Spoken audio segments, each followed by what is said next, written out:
আসসালামু আলাইকুম রহমতুল্লাহ বারকাত।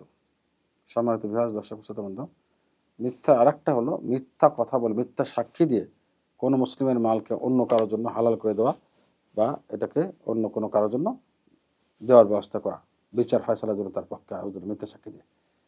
সাবধান থাকতে হবে, পারে কঠিন কাজ, মারাত্মক গুনাহ, মারাত্মক পাপ, কবিরা গুনাহ মধ্যে একটা।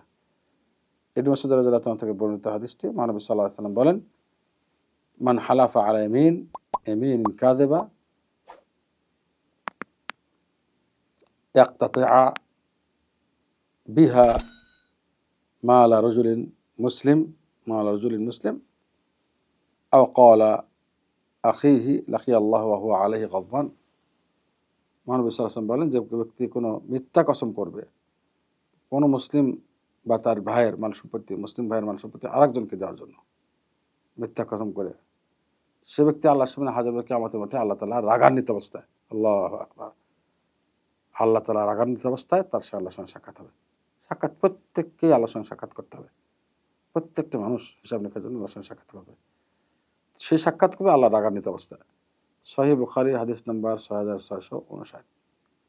সাবধান থাকতে হবে কোনোভাবে। এবং সহিহ মুসলিমের, হ্যাঁ, এটা সহিহ বুখারীর হাদিস, জি।